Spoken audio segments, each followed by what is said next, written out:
ఒక శివాలయంలో ఒక శివలింగమే ఉంటుంది, ఒక్కొక్క శివాలయంలో ఒకటి కన్నా ఎక్కువ శివలింగాలు ఉంటాయి. అప్పుడు ప్రదక్షిణంలో పానవట్టం దాటచ్చు. వినాయకుడు సాధారణంగా ఒక్కడే ఉంటాడు, ఉండాలి కూడా. కొన్ని కొన్ని చోట్ల ప్రత్యేక సందర్భాలలో ఇలా ఎందుకు పెట్టారండి అని మీరు అడిగారనుకోండి, వాళ్ళు చెప్పలేరు.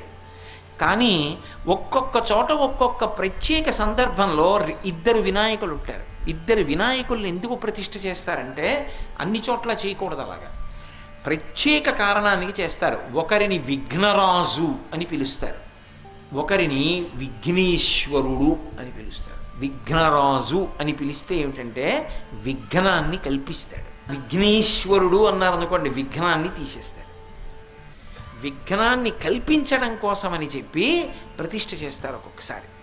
ఏమిటి విఘ్నాన్ని కల్పించడం ఏమిటి అంటే, మీకు నేను తేలికగా అర్థం అవ్వడానికి ఒక ఉదాహరణ చెప్పాలనుకోండి. శత్రువులు దండయాత్ర చేసి వస్తున్నారనుకోండి, రాజ్యాన్ని కబళించడానికి వస్తున్నారు.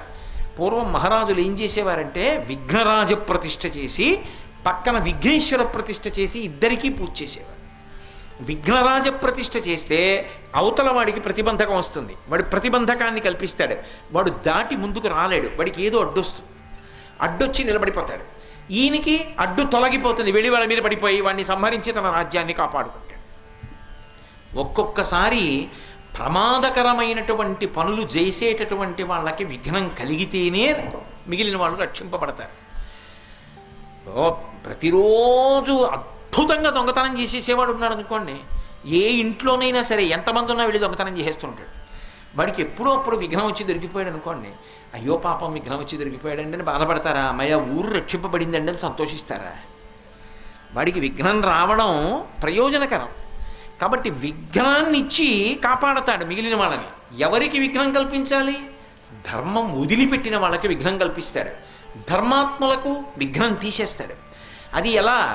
ఏదో చిన్న చిన్నవి కాదు, పర్వతాలంతంతటి విఘ్నాల్ని కూడా, అది వస్తోందని కూడా మనకి తెలియదు, వచ్చేస్తోంది, మనం ఓ పని చేద్దాం అనుకుంటాం, అది చేయకుండా అయిపోతుంది అని కాదు.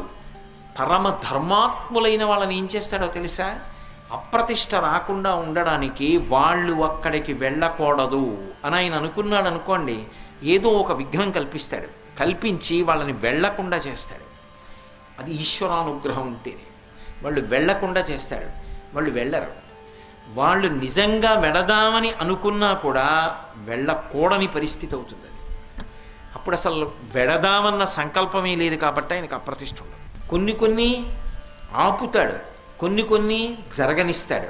ఆపడంలో ఏదో ప్రయోజనం ఉంటుంది, జరగనివ్వడంలో ఏదో ప్రయోజనం ఉంటుంది.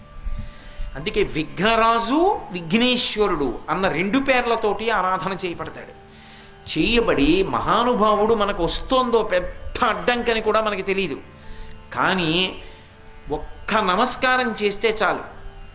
రోజు ఒక్క నమస్కారం పెడితే, ఇదిగో నేను మీకు ఇప్పుడు చెప్తున్నానే చిన్న శ్లోకం, సదాబాల రూపాపి విఘ్నాద్రిహంత్రి, అటువంటి శ్లోకాన్ని ఒక్కసారి అనుకుని బయటికి వెడితే చాలు, కాపాడతాడు. అంతే, విఘ్నం రాకుండా చూస్తాడు. అంతటి మహానుభావుడు విఘ్నేశ్వరుడు అంటే.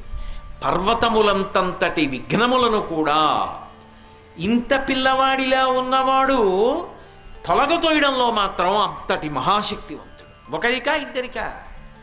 ఒకరికి ఇద్దరికీ కాదు, ఎన్ని కోట్ల మందికైనా సరే నమస్కారం చేసిన వాళ్ళందరికీ కూడా అనుగ్రహాన్ని వర్షిస్తాడు.